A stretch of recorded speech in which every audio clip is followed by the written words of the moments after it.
যেই দিন এলান হবে জমিনের মধ্যে আমিরুল মুজাহিদিন বর্তমান পীর সাহেব হুজুর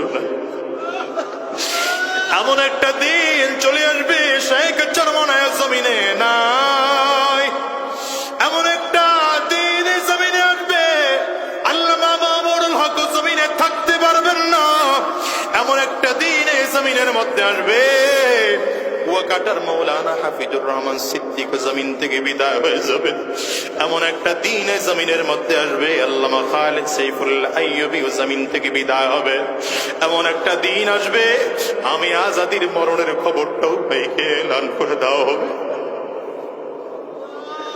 বাংলাদেশের সিচুয়েশনের দিকে তাকাও। একটা সময় এমন ছিল হাফিজ হুজুর রহমাতুল্লাহি আলাইহি এদেশের মানুষকে দ্বীনের কথাগুলো বলে বলে শোনাইতেন।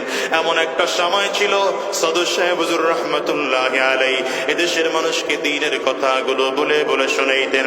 এমন একটা যুগ ছিল মুফতি আমিনী রহমাতুল্লাহি আলাইহি এদেশের মানুষকে দ্বীনের দাওয়াত দিয়ে দিয়ে শোনাইতেন। এমন একটা সময় ছিল দ্বীনের কথাগুলো বলে শাইখুল হাদিস আল্লামা আজিজুল হক রহমাতুল্লাহি আলাইহি শোনাইতেন। এমন একটা সময় ছিল রে যুবক, যে সময় চরমনাইর ইসহাক রহমাতুল্লাহি আলাইহি এদেশের মানুষকে দ্বীনের কথাগুলো বলে বলে শোনাইতেন। এমন একটা সময় ছিল দুনিয়ার মুসলমান, চট্টগ্রামের পীর, চট্টগ্রামের মুরব্বী, গোটা বাংলাদেশের মুরব্বী শাইখুল ইসলাম আল্লামা শাহ আহমদ শফি রহমাতুল্লাহি আলাইহি এদেশের মানুষকে দ্বীনের কথাগুলো বলে বলে শোনাইতেন। আল্লাহর বান্দাও জমিন থেকে বিদায়। এমন একটা সময় ছিল আল্লামা জুনাইদ বাবু নগরী রহমাতুল্লাহি আলাইহি এদেশের মানুষকে দ্বীনের কথাগুলো বলে বলে শোনাইতেন। এদেশের মানুষকে দ্বীনের কথাগুলো বলে বলে শোনাইতেন। চরমনাইয়ের কালুমানি সৈয়দ ফজলুল করিম রহমাতুল্লাহি আলাইহি যুগের পরিবর্তনে আল্লাহর বান্দাও জমিন থেকে বিদায় হয়ে গেলেন। আমি তো বলি, মাঝে মাঝে বলি, আজকেও বলে যে এই চেয়ারগুলোতে তো আমরা আসলে বসার যোগ্যতা রাখি না। বসলাম কেন জানো? কাব্বারানি মাউতুল কুবারা, বড়রা নাই এই জন্য আমরা অযোগ্যরা সেই চেয়ারগুলো দখল করেছি। বাজানরে এমন একটা দিন এই যুগের মধ্যে, এই যুগে এমন একটা সময় চলে আসবে যেই দিন এলান হবে জমিনের মধ্যে আমিরুল মুজাহিদিন বর্তমান পীর সাহেব হুজুর। এমন একটা দিন চলে আসবে শেখ চরমনায় জমিনে নাই। এমন একটা দিন জমিনে আসবে আল্লামা মামুনুল হক জমিনে থাকতে পারবেন না। এমন একটা দিন জমিনের মধ্যে আসবে ওয়াকাটার মৌলানা হাফিজুর রহমান সিদ্দিক জমিন থেকে বিদায় হয়ে যাবে। এমন একটা দিন জমিনের মধ্যে আসবে আল্লামা খালিদ সাইফুল্লাহ আইয়ুবী জমিন থেকে বিদায় হবে। এমন একটা দিন আসবে আমি আজাদির মরণের খবরটাও পেয়ে এলান করে দেওয়া হবে। ওরে যুবক, দিলের কান লাগায় শোনো, এই দুনিয়ায় কেউ থাকতে পারে নাই, তুমি আর আমিও পারবো না। আমি তো বলি আমরা ধীরে ধীরে ধীরে ধীরে মুরব্বী হারা হয়ে যাচ্ছি। মুরব্বীরা আমাদেরকে ছেড়ে ধীরে ধীরে রবের কাছে চলে যাচ্ছে। আর এমন করতে করতে এমন একটা সময় আসবে যেদিন উলামায়ে কেরাম সমাজের মধ্যে থাকবেন না। গোটা সমাজ থেকে আল্লাহ তাআলা উলামায়ে কেরামদেরকে উঠিয়ে নিবেন। সেই দিন আল্লাহ পাকের ইলমও উঠে যাবে। সেই দিন গোটা পৃথিবীর মধ্যে আর আলেম থাকবে না, দিনদার সেদিন থাকবে না, কোরআনওয়ালা সেদিন থাকবে না, ঈমানওয়ালা সেদিন থাকবে না। মনে রাখবা, সেই দিন যদি ঈমানদার না থাকে, কোরআনওয়ালা না থাকে, এই দুনিয়া আর থাকবে না, কিয়ামত হয়ে যাবে। আমার নবী জমিন থেকে বিদায় নেওয়ার পরে সাহাবায়ে কেরাম এই নবীর কাজ শুরু করলেন, দ্বীনের দাওয়াত দিতে আরম্ভ করলেন। কারণ আমার নবীর পরে আর কোন নবী গোটা জমিনের মধ্যে আসবে না। এই জন্য সাহাবায়ে কেরাম দেখলেন নবী যখন জমিন থেকে বিদায় হয়ে গেল, দ্বীনের দাওয়াত বন্ধ করা যাবে না। কোরআনের তালিম, কোরআনের দাওয়াত গোটা জাতির মাঝে দিতে শুরু করলেন। আবার সাহাবায়ে কেরামদেরকে যারা অনুসরণ করতে শুরু করলো, গোটা সমাজের মধ্যে এরা তাবেঈন হয়ে গেল। ধীরে ধীরে ধীরে ধীরে সাহাবায়ে কেরাম জমিন থেকে বিদায় নিয়ে নিলেন। এখন তাবেঈন গোটা সমাজের মাঝে দ্বীনের দাওয়াত দিতে শুরু করলেন। যুগের পরিবর্তনে তাবেঈনরাও জমিন থেকে বিদায়। তাবেঈনদেরকে যারা অনুসরণ করতেন তারা তাবেঈন, তারা এখন দ্বীনের দাওয়াত দিতে শুরু করলেন। যুগের পরিবর্তনের কারণে তাবিনরাও জমিন থেকে বিদায় হয়ে গেলেন। এমন একটা সময় ছিল যেই যুগে আইম্মায়ে মুজতাহিদিন দেশের মানুষকে দ্বীনের দাওয়াত দিয়ে শোনাইতেন, গোটা পৃথিবীর মানুষকে তারা দ্বীন শিখিয়েছেন। তারা বিদায় নেওয়ার পরে উলামায়ে মুতাকাদ্দিমিন গোটা পৃথিবীর মানুষকে দ্বীন শিখিয়েছেন। তারা বিদায় নেওয়ার পর উলামায়ে মুতাআখিরিন গোটা পৃথিবীর মানুষকে দ্বীনের দাওয়াত দিয়ে কোরআন শিখিয়েছে। শুধু তাই নয়, হুয়াল্লাযী বা'আসা ফিল উম্মিয়িনা রাসূলা হুয়াল্লাযী বা'আসা ফিল উম্মিয়িনা রাসূলাম মিনহুম ইয়াতলু আলাইহিম আয়াতি। আমি আমার মূর্খদের মাঝে আমার নবীকে পাঠাইলাম। আমার নবীর প্রথম দায়িত্ব হলো কোরআনুল কারীম তেলাওয়াত করে গোটা জাতিকে তারা শোনাবে। আমার নবীকে আল্লাহ তাআলা জমিনের মধ্যে পাঠিয়েছেন। নবীর প্রধান দায়িত্ব, প্রধান কাজ হলো জাতিকে কোরআনুল কারীমের তিলাওয়াত করে করে শোনানো, কোরআনের তিলাওয়াত গুলো শেখানো। তার মানে আল্লাহ তাআলা প্রথমেই বুঝাইতে চাইলেন, দুনিয়ার মানুষ, যদি আমার খুব প্রিয় বান্দা হতে চাও তাইলে কোরআনের বিকল্প নাই। এজন্য মানুষ যদি মানুষ হতে চাও তাইলে এক নম্বর আকল দিয়ে গুনাহ থেকে বেঁচে থাকো। যদি আকল গুনাহ থেকে বেঁচে থাকার জন্য যথেষ্ট না হয়, আল্লাহ বলেন তাইলে আমি আল্লাহ তাআলা 30 পারাওয়ালা কোরআন তোমার কাছে দিলাম, 114 সূরাওয়ালা কোরআন তোমার সামনে দিলাম। এই কোরআনুল কারীম যদি না বোঝো তাইলে আমার নবীকে তোমার কাছে পাঠাইলাম। নবীর মাধ্যমে কোরআন বুঝে বুঝে বুঝে বুঝে তারপরে আমল করে জান্নাতি হইয়া জমিন থেকে বিদায় নাও। এই কোরআন নাজিল হওয়ার পরে একদল ইমানদার হয়ে গেলেন আর একদল বেঈমান হয়ে গেল। এই কোরআন নাজিল হওয়ার পরে আবু বকর সিদ্দিক রাদিয়াল্লাহু আনহুর মতো মানুষ পৃথিবীর দামি মানুষ হয়ে গেলেন। নামে কাছাকাছি মিল থাকলেও আবু জাহাল কিন্তু জাহান্নামের আসামি হয়ে গেল। আবার দ্বিতীয় দিকে ভালো করে তাকাও, আবু জাহালের নামও কিন্তু আমর। নবীজির দ্বিতীয় নম্বর খলিফা ওমর ইবনুল খাত্তাব রাদিয়াল্লাহু আনহুর নামও কিন্তু আমর। দুইজনের নাম আমর। একজন জান্নাতের মেহমান হয়ে গেলেন কোরআন ধরার কারণে, আরেকজন কোরআন ও নবীর বিরোধিতা করার কারণে জাহান্নামের আসামি হয়ে জমিন থেকে বিদায় হয়। ঠিক না? এই আমর রাদিয়াল্লাহু আনহু কি জানো? দুনিয়ার মানুষ, হযরত ওমর রওনা করেছেন নবীজির মাথা আনার জন্য তরবারি, উলঙ্গ তরবারি লইয়া রাহমাতুল লিল আলামিনের দরবারে রওনা করে প্রতিমধ্যেই জানতে পারে বোন আর বোন জামাই কালিমা পড়ে মুসলমান হয়ে গেল।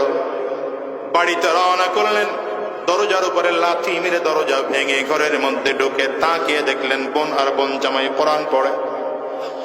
বোন আর বোন জামাইকে মারতে শুরু করলেন তার বাড়ির বাঁট দিয়া। বোন সামনে এসে দাঁড়িয়েছেন, ভাইরে আমারে মারে মেরে মেরে জমিন থেকে বিদায় করে দাও। আমার আল্লাহকে রব বলে মেনেছি, নবীকে নবী বলে মেনেছি, জীবন চলে যাবে ঈমান ছাড়তে রাজি না। হযরত ওমর রাগের কারণে থাপ্পড় মারলেন বোনের গালে, ঠোঁট ফেটে রক্ত পড়তে শুরু করলো। বোনের রক্তের দিকে তাকিয়ে হযরত ওমরের শরীরটা নিস্তেজ হয়ে গেল, চোখ দিয়ে পানিগুলো পড়তে শুরু করলো। ডেকে বলল, বোন রে, যে কোরআন এতক্ষণ তোরা পড়তেছিলিস, আমার একটু কোরআনের পৃষ্ঠা বা পাতাটা দেওয়া যাবে নাকি? বোন বলে, তুমি নাপাক অবস্থায় কাউকেও দেওয়া যাবে না। হযরত ওমর তাড়াতাড়ি করলে গোসল করলেন, ওযু করলেন, পবিত্র হয়ে কোরআনের পৃষ্ঠা হাতের মধ্যে নিয়ে তিলাওয়াত করতে শুরু করলেন। তিলাওয়াত ধীরে ধীরে বাড়ায়, চোখ দিয়ে পানিগুলো টপ টপ করে করে গাল বেয়ে বেয়ে বেয়ে পড়ে। পৃষ্ঠাটা বুকের সাথে লাগাইয়া বোনের হাতটা ধরে ডেকে বলে, বোন, এই কোরআনের তিলাওয়াত যেতে হয়, আর দেরি করা যাবে না, আর দেরি করা যাবে না, আমার একটু সেখানে নিয়ে চল না, কোথায় কোরআনের তিলাওয়াতের প্রশিক্ষণ দেওয়া হয়। ধীরে ধীরে বোন আর বোন জামাইকে দুই পাশে নিয়ে নবীজির দরবারে রওনা করতে শুরু করেছেন। রাহমাতুল লিল আলামিন দূর থেকে তাকিয়ে দেখেন ওমর সামনের দিকে আগাইতেছে। নবীজি পেশাব থেকে দাঁড়িয়ে গিয়েছেন, ওমর একদম সামনে এসে দাঁড়ালো। আমার নবী ডান হাতের শাহাদাত আঙ্গুল দিয়ে হযরত ওমরের কোমরের মধ্যে হালকা করে ধাক্কা দিয়েছেন আর বলে, আমন রে কেন আসছো? হযরত ওমর চোখ দিয়ে পানি ফেলে কান্না করতে করতে নবীজির পায়ের কাছে জমিনের মধ্যে বসে পড়েছেন। নিজের তরবারিটা নবীজির পায়ের সামনে বিছায়া দিয়ে ডাক দেয়, পয়গম্বর, এই তরবারি এতদিন কোরআনের বিরুদ্ধে চলেছে, ইসলামের বিরুদ্ধে চলেছে, বেঈমানদের পক্ষে চলেছে। আজকে থেকে এই তরবারি বেঈমানদের বিরুদ্ধে আর বেঈমানদের পক্ষে চলবে না, ইসলামের পক্ষে, কোরআনের পক্ষে, দ্বীনের পক্ষে চলবে। হযরত ওমর হাতটা বাড়িয়ে দিলেন, পয়গম্বর হাত বাড়িয়ে দিলাম, কালিমা পড়ে দেন, মুসলমান হয়ে যাব। এ দুনিয়ার মুসলমানেরা নামে তো ঠিকই মিল আছে, এক ওমর হলো আবু জাহাল, আরেক ওমর হলো ওমর ইবনুল খাত্তাব। এক ওমর জাহান্নামের আসামি হয়ে গেল, আরেক ওমর আল্লাহর জান্নাতের মেহমান হয়ে জমিন থেকে বিদায় নিল। কি বোঝা গেল দুনিয়ার মুসলমানেরা? শোনো, কোরআনুল কারীম যখন নাজিল হয়ে গেল, আমার নবী যখন নবুয়ত প্রাপ্ত হয়ে গোটা মানুষদেরকে দ্বীনের দাওয়াত দিতে শুরু করলেন, মানুষদের মধ্যে দুইটা দল হয়ে গেল। একদল নবীকে মানতে শুরু করলেন, আর একদল বিরোধিতা করতে শুরু করেছেন। যারা মেনেছেন তারা কামিয়াব, তারা জান্নাতি হয়ে গেলেন। মনে রাখবেন সাহাবায়ে কেরাম আল্লাহ তাআলার যখন আল্লাহ পাকের উপরে ঈমান এনে আল্লাহকে রব বলে মেনে নিলেন, আমার নবী 10 জন সাহাবীকে জান্নাতের সার্টিফিকেট দিয়েছেন নিজের জীবদ্দশায়। শুধু 10 জন সাহাবীকে জান্নাতের সার্টিফিকেট নয়, বরং আমার নবী আরো সার্টিফিকেট দিলেন। বদরের ময়দানে যারা হাজির হয়েছে, আল্লাহ তাদের জিন্দেগির গুনাহগুলো মাফ করে দিলেন। উহুদের যুদ্ধে যেই সকল সাহাবায়ে কেরাম হাজির হয়েছে, আবার আল্লাহ তাদের গুনাহ মাফ করে দিলেন। খন্দকের যুদ্ধে যতজন সাহাবী হাজির হয়েছেন, আবার আল্লাহ তাআলা তাদের গুনাহ মাফ করে দিলেন। বায়াতুর রিদওয়ানে আমার নবীর হাতের উপরে হাত দিয়ে যারা খালিম ধীরে ধীরে করে শপথ করেছিলেন, আল্লাহ তাআলা তাদের জিন্দেগির গুনাহ মাফ করার ঘোষণা দিলেন। শুধু তাই নয়, আমার আল্লাহ তাআলা সব সাহাবীদের ব্যাপারে ঘোষণা দিলেন, রাদিয়াল্লাহু আনহুম ওয়া রাদু আন, আল্লাহ তোমাদের প্রতি সন্তুষ্ট, তোমরাও আল্লাহ পাকের প্রতি সন্তুষ্ট। একটা বারের জন্য হিসাব নিলাও, আমার নবী জমিন থেকে বিদায় নেওয়ার পরে সাহাবায়ে কেরাম এই নবীর কাজ শুরু করলেন, দ্বীনের দাওয়াত দিতে আরম্ভ করলেন। কারণ আমার নবীর পরে আর কোন নবী গোটা জমিনের মধ্যে আসবে না। এই জন্য সাহাবায়ে কেরাম দেখলেন নবী যখন জমিন থেকে বিদায় হয়ে গেল, দ্বীনের দাওয়াত বন্ধ করা যাবে না। কোরআনের তালিম, কোরআনের দাওয়াত গোটা জাতির মাঝে দিতে শুরু করলেন। আবার সাহাবায়ে কেরামদেরকে যারা অনুসরণ করতে শুরু করলো, গোটা সমাজের মধ্যে এরা তাবেঈন হয়ে গেল। ধীরে ধীরে ধীরে ধীরে সাহাবায়ে কেরাম জমিন থেকে বিদায় নিয়ে নিলেন। এখন তাবেঈন গোটা সমাজের মাঝে দ্বীনের দাওয়াত দিতে শুরু করলেন। যুগের পরিবর্তনে তাবেঈনরাও জমিন থেকে বিদায়।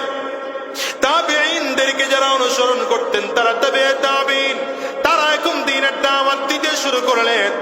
যুগের পরিবর্তনের কারণে তাবেঈনরাও জমিন থেকে বিদায় হয়ে গেলেন। এমন একটা সময় ছিল যেই যুগে আইম্মায়ে মুজতাহিদিন দেশের মানুষকে দ্বীনের দাওয়াত দিয়ে শোনাইতেন। গোটা পৃথিবীর মানুষকে তারা দ্বীন শিখিয়েছেন। তারা বিদায় নেওয়ার পরে উলামায়ে মুতাকাদ্দিমিন গোটা পৃথিবীর মানুষকে দ্বীন শিখিয়েছেন। তারা বিদায় নেওয়ার পর উলামায়ে মুতাআখিরিন গোটা পৃথিবীর মানুষকে দ্বীনের দাওয়াত দিয়ে কোরআন শিখিয়েছে। শুধু তাই নয়, বাংলাদেশের সিচুয়েশনের দিকে তাকাও। একটা সময় এমন ছিল, হাফিজ হুজুর রাহমাতুল্লাহি আলাইহি এদেশের মানুষকে দ্বীনের কথাগুলো বলে বলে শোনাইতেন। এমন একটা সময় ছিল, সদর সাহেব হুজুর রাহমাতুল্লাহি আলাইহি এদেশের মানুষকে দ্বীনের কথাগুলো বলে বলে শোনাইতেন। এমন একটা যুগ ছিল, মুফতি আমিনী রাহমাতুল্লাহি আলাইহি এদেশের মানুষকে দ্বীনের দাওয়াত দিয়ে দিয়ে শোনাইতেন। এমন একটা সময় ছিল, দ্বীনের কথাগুলো বলে শাইখুল হাদিস আল্লামা আজিজুল হক রাহমাতুল্লাহি আলাইহি শোনাইতেন। এমন একটা সময় ছিল রে যুবক, যে সময় চরমনাইর ইসহাক রাহমাতুল্লাহ আলাইহি এদেশের মানুষকে দ্বীনের কথাগুলো বলে বলে শোনাইতেন, এমন একটা সময় ছিল দুনিয়ার মুসলমান, চট্টগ্রামের বীর, চট্টগ্রামের মুরব্বী, গোটা বাংলাদেশের মুরব্বী শায়খুল ইসলাম আল্লামা শাহ আহমদ শফি রাহমাতুল্লাহ আলাইহি এদেশের মানুষকে দ্বীনের কথাগুলো বলে বলে শোনাইতেন। আল্লাহর বান্দাও জমিন থেকে বিদায়, এমন একটা সময় ছিল আল্লামা জুনাইদ বাবু নগরী রাহমাতুল্লাহ আলাইহি এদেশের মানুষকে দ্বীনের কথাগুলো বলে বলে শোনাইতেন, এদেশের মানুষকে দ্বীনের কথাগুলো বলে বলে শোনাইতেন। চরমনাইয়ের কালুমানি সৈয়দ ফজলুল করিম রাহমাতুল্লাহ আলাইহি যুগের পরিবর্তনে আল্লাহর বান্দাও জমিন থেকে বিদায় হয়ে গেলেন।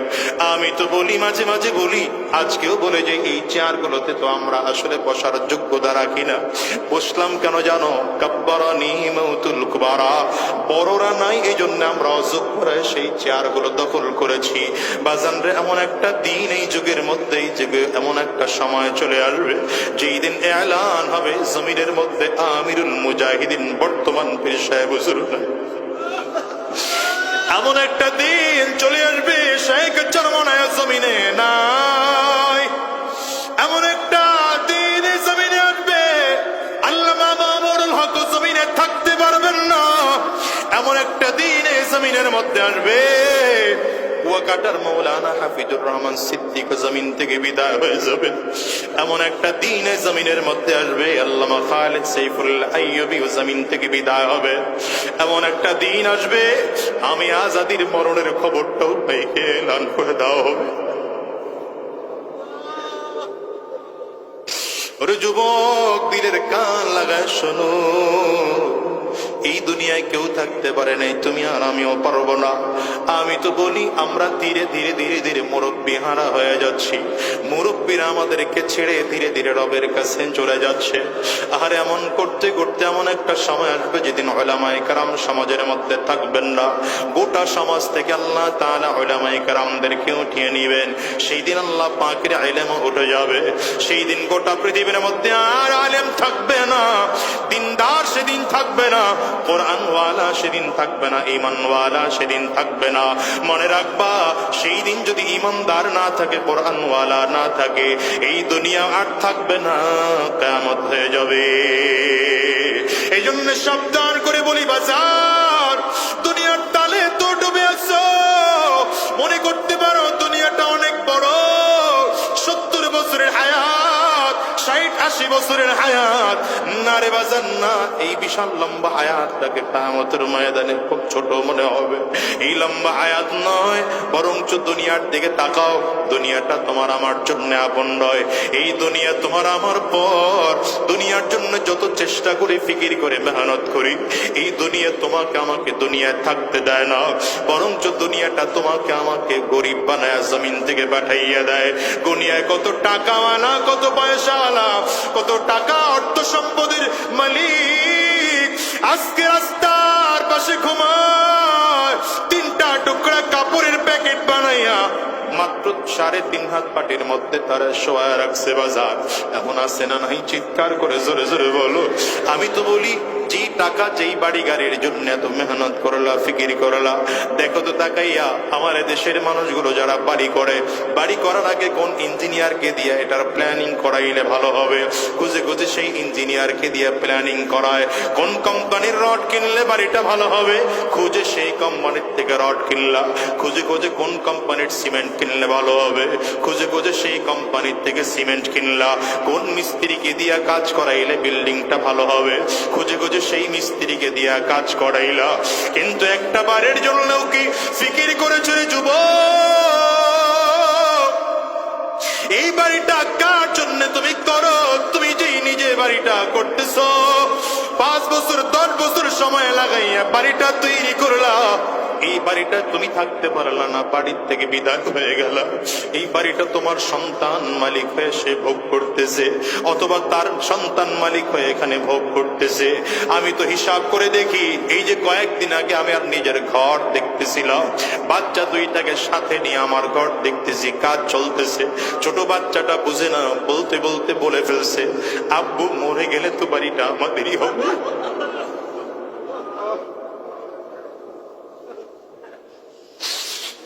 ওই তো চিন্তা করলাম বাচ্চা মানুষ কিন্তু কথা তো ঠিকই বলেছে, আসলেও তো আমি দুনিয়ায় থাকতে পারবো না, এই বাড়ি ছেড়ে চলে যেতে হবে, গাড়ি ছেড়ে চলে যেতে হবে, সম্মান ছেড়ে চলে যেতে হবে। এ বাজান রে, দেখো না দুনিয়ায় কত মানুষ জমিন থেকে বিদায় হয়, কত মানুষ ট্রাকের নিচে পড়ে মারা যায়, কত মানুষ ট্রাকের চাপায় পড়ে মারা যায়, কত মানুষ মোটর সাইকেলে অ্যাক্সিডেন্ট করে মারা যায়, কত মানুষ নদীর মধ্যে ডুবে জমিন থেকে বিদায় হয়, কত মানুষ হার্ট অ্যাটাক করে মারা যায়, কত মানুষ কত সমস্যায় হয়ে, কত মানুষ কত অসুবিধায় হয়ে মারা যায়। একটা বারের জন্য কি খেয়াল করে চলে যুবক, যেই দুনিয়ার জন্য এত ফিকির, এত চেষ্টা, এত মেহনত, ওই দুনিয়া তোমার আপন নয়, দুনিয়া তোমার পর। এই দুনিয়ার পিছনে পাগল হয়ে কোনো লাভ নাই। আমি তো খেয়াল করে দেখো, ভালো করে খেয়াল করে দেখো, এই দুনিয়ার টাকাওয়ালা, ক্ষমতাওয়ালা, সম্মানওয়ালা সব পড়ে থাকবে, মাত্র 3টা কাপড়ের প্যাকেট হয়ে জমিন থেকে বিদায় হওয়া লাগবে। বাজানরে তাকায় দেখো না দুনিয়ার যতগুলো মানুষ আছে, আজকের এই ময়দানেও যারা হাজির, সব কবরের যাত্রী। এই দুনিয়ায় কেউ চিরস্থায়ী থাকার জন্য আসে নাই রে বাজার, কারণ এই দুনিয়ার থেকে কত মানুষ সন্তানকে হারিয়ে ফেলেছে, কত মানুষ তার মাকে হারিয়ে ফেলেছে, কত মানুষ তার বাবাকেও হারিয়ে ফেলেছে, কত মানুষ তার বিবিকে হারিয়ে ফেলেছে। পর্দার আড়ালে মা বোনদের দিকে তাকাও, দেখো মা বোনরা কতজন তার স্বামীকে হারিয়ে ফেলেছে। বাজান রে, এই মস্তিষ্কটার মধ্যে এমন কোন মানুষ আছেন নাকি নিজের সন্তান আপনার জীবিত অবস্থায় মারা গেছে? সন্তান যদি হারিয়ে থাকেন একটু হাতটা উঁচা করে দেখান, আমি দেখি তো কে কে তার সন্তানকে হারাইছে। এই বাজান রে, এই মানুষগুলোর দিকে একটু তাকাও, এই মানুষগুলো তাদের সন্তানকে হারিয়েছে। এতগুলো মানুষ হাত তুলেছে, এদের কারো সন্তান জমিন থেকে বিদায় হয়ে গেছে। এবার একটু হাত তুলেন তো দেখি, কার মা নাই, মাকে হারিয়েছে? কার বাবা নাই, বাবাকে হারিয়েছো? বাজান হাতটা তুলে একটু দেখাও, হাতগুলো তুলে রাখো বাজান, নামায় না। আমার যুবকেরা তাকায় দেখো, মা হারা মানুষদের চোখের পানি কেমন হয়, বাবা হারা মানুষদের চোখের পানি কেমন হয়, আরে সন্তান হারা মানুষদের চোখের পানি কেমন হয়। যুবক, এই মানুষগুলোর চেহারার দিকে একটু তাকিয়ে তাকিয়ে দেখো, মানুষগুলো চোখের পানি ফেলে হাত তুলেছে। এদের কারো ঘরে মা নাই, কারো ঘরে বাবা নাই, কারো সন্তান বিদায়।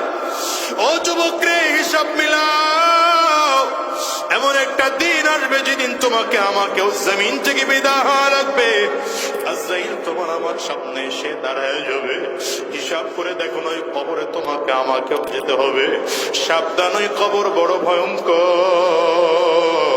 কবর কিন্তু বারবার করে বলে, আনা বাইতুল জুলমা, আনা বাইতুল ওয়াহদা, আনা বাইতুত তুরাব। কবর বলে, আমি বড় একাকীর ঘর, আমি বড় অন্ধকার ঘর, আমার কাছে সাথী নাই, বাতি নাই, দুনিয়ার কোনো কিছুই নাই, আমি শুধু চিনি আমল। ভালো আমল করে যদি কবরে বলে ভালো আচরণ করব, আর যদি ভালো আমল করে আসতে না পারো, কবর বলে আমার ডানেও মাটি, বামেও মাটি, সামনেও মাটি, পেছনেও মাটি। আমি দুই দিক থেকে কবরের মাটিগুলো একত্রিত হইয়া গুনাহগারের লাশটাকে এত জোরে চাপ মারবো, এক পাজরের হাড্ডি কিন্তু আরেকটা পাজরায় নিয়ে পৌঁছাইয়ে দেব।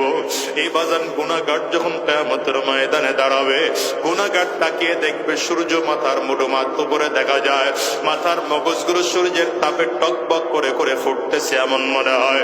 আহারে জমিনটা তামার। মানুষ তাকিয়ে দেখবে জাহান্নামের আগুন। ডান দিক থেকে করিম করিম আওয়াজ দিয়ে সামনের দিকে আগায়, বাম দিক থেকে আগায়, সামনের দিকে আগায়, পেছন দিক থেকে আগায়। মানুষগুলো পাগল পারা হয়ে যাবে। আর ওদিকে জাহান্নাম চিৎকার করে করে ডাক দেয়, হাল মিন মাজিদ, আমারে আরো দাও, আরো দাও, আরো দাও। মানুষগুলো পাগল পারা হয়ে যাবে। কোথায় গেলে একটু মুক্তি পাওয়া যাবে মানুষ জানে না। কারো হাঁটু পর্যন্ত ঘাম থাকবে, কারো টাকনো পর্যন্ত ঘাম থাকবে, কারো কোমর পর্যন্ত ঘাম, কারো হাত পর্যন্ত ঘাম, কারো কাঁধ পর্যন্ত ঘাম। আরো কেউ ঘামের সাগরের মধ্যে হাবুডুবু খাইতে থাকবে। ও বাজান, অবস্থাটা তো ভয়ঙ্কর। সন্তান বাবা মাকে চিনবে না, বাবা মা তার সন্তানকে চিনবে না, বন্ধু তার বন্ধুকে চিনবে না, ভাই তার ভাইকে চিনবে না, স্ত্রী তার স্বামীকে চিনবে না, স্বামী তার স্ত্রীকে চিনবে না। হিসাব মিলায় দেখো ওই কবরে আপন একমাত্র কে? চিল্লায় জোরে কার। আরে হাসরের ময়দানে আপন কে? ওই মাওলার পাগল যদি ওই বিদায় না যায়, তাইলে দুনিয়াতেও শান্তি নাই, কবরেও শান্তি নাই। এই জন্য বলে যাই বাজান, গুনাহ ছেড়ে দাও, হারাম রাস্তা ছেড়ে দাও। যদিও তোমার আমার মধ্যে আল্লাহ তাআলা গুনাহের সাত গুনাহের মজা দিয়ে সৃষ্টি করেছেন, কিন্তু আজকের ময়দান থেকে ওয়াদা করে বিদায় হও, আমরা হারাম রাস্তায় কদম বাড়াবো না, শয়তানি রাস্তায় কদম বাড়াবো না। আমার মালিকের পাগল হয়ে যাব, মালিকের গোলাম হয়ে যাব। কারণ জানো, কিয়ামতের ময়দানে জান্নাত ও জাহান্নামের জান্নাতের যত নাজ ও নিয়ামত হবে, সব থেকে উত্তম নিয়ামত হবে আমার মালিকের দিদার।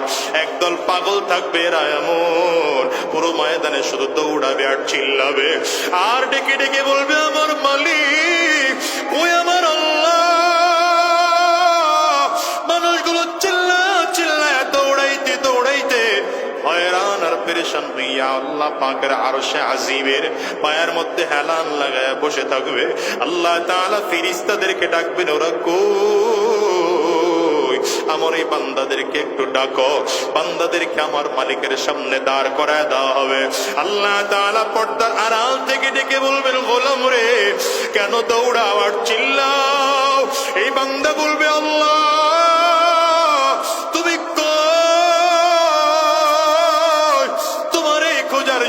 তোমারে না পাওয়ার জন্য ফজরের নামাজের আজান শুনে ঘরে থাকতে পারি নাই, মসজিদে গেলাম না মালিক, তোমারে পাইলাম না। আবার জোহরে গেলাম, তোমারে পাইলাম না। আবার আসরে গেলাম, তোমারে পাইলাম না। মাগরিবে আবার গেলাম, পাইলাম না। ইশায় আবার গেলাম, মালিক তোমারে পাইলাম না। ওগো দয়ার আল্লাহ, কোথায় গেলে তোমারে পাবো? পাওয়ার জন্য রাতের অন্ধকারে যায় নামাজ বিছাইয়া তাহাজ্জুদ নামাজের মধ্যে দাঁড়ায় গেছি, মালিক তাও তোমারে পাই না। তোমারে পাওয়ার জন্য টঙ্গীর ইজতেমার ময়দানে 3 দিন গিয়া পড়েছিলাম না, তোমারেও গিয়া সেখানে পাই নাই। আল্লাহ উজানির দরবারে গিয়া পড়েছিলাম, সেখানেও গিয়া পাই নাই। চরমনার আল্লাহর কুতুবের দরবারেও 3 দিন গিয়া পড়েছিলাম, আল্লাহ সেখানেও গিয়া তোমারে পাই না। মালিক তুমি কই? কিয়ামতের ময়দানেও তোমাকে দেখতে পাবো না। আল্লাহ তাআলা ফেরেশতাদেরকে ডাক দিবেন, ফেরেশতারা তাড়াতাড়ি কর, আমি আমার এই বান্দাদেরকে অনেক ঘোরাইলাম, আর ওদেরকে ঘোরাবো না, ঘোরাবো না। আমি আল্লাহ পাকের নূরের পর্দাগুলো সরায় দাও। আল্লাহ পাকের নূরের পর্দাগুলো যখন সরায় দিবে, বান্দা সরাসরি আমার মালিকের দিদার পাবে। আমার মালিক এত সুন্দর, আরে আমার মালিক এত সুন্দর। বান্দা যখন আমার মালিকের দিকে তাকাবে, এক নজরে 70,000 বছর চলে যাবে, বান্দা একটা চোখের পলক পর্যন্ত ফেলবে না। হুরুল মাজিদ নে নিয়ামত হায়ে তো সবসে বেহতর, হুরুল মাজিদ নে নিয়ামত হায়ে তো সবসে বেহতর নিয়ামতে দিদার তো। আরে কবি বলে, জান্নাতের মধ্যে যত নাজ ও নিয়ামত আছে, সব থেকে উত্তম নিয়ামত হলো আমার মালিকের দিদার। ওই মালিকরে কি দেখতে চাও রে যুবক? কারা কারা দেখতে চাও? কারা কারা দেখতে চাও? তাইলে চিল্লায়া মালিকের জোরে ডাক দাও, আল্লাহ। আওয়াজ দিয়া গলা ফাটাইয়া ডাকো না, আল্লাহ। চোখের পানি ফালাইয়া আমার মালিকের ডাকো, আওয়াজ দিয়ে সরে সরে আমার মালিকের ডাক দাও না, গো দয়ার আল্লাহ।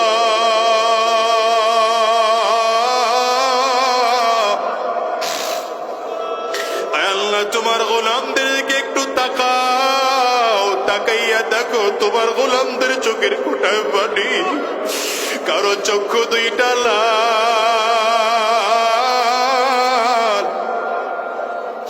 হে আল্লাহ, আমরা গুনাহ করে ফেলেছি, অন্যায় করে ফেলেছি, পাপ করে ফেলেছি। ওয়াদা করলাম 2 হাত উঁচা করে আর গুনাহ করব না, আর হারাম রাস্তায় কদম বাড়াবো না, আর 1 ওয়াক্ত নামাজ ছাড়বো না, আর শয়তানি রাস্তায় চলবো না। আল্লাহ, আল্লাহ তোমার গোলামদের দিকে কুদরতি নজর দিয়ে তাকাও। আয় আল্লাহ, তুমি তাকাও। আয় আল্লাহ, সবাই মিলে ওয়াদা করলাম, আল্লাহ তুমি আমাদেরকে কবুল করে নাও, কবুল করে নাও। চিল্লায় বলো আমিন। আওয়াজ দিয়ে আরো জোরে বলো আল্লাহুম্মা আমিন। মাওলার ইশকে জালে আগো, মাওলার ইশকে জালে আগো, নেভাইলে যে নিভে না, জলে পুরে ছাই হইল এই যে পাগলের সিনা, জলে পুরে ছাই হইল এই যে পাগলের সিনা। ধরা দিয়ে ডাল ধরা,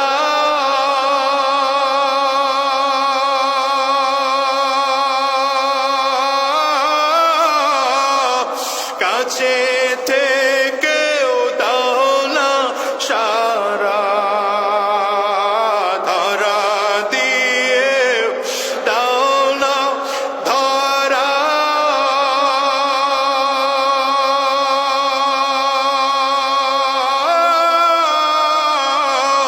কাছে থেকেও দাও না সারা।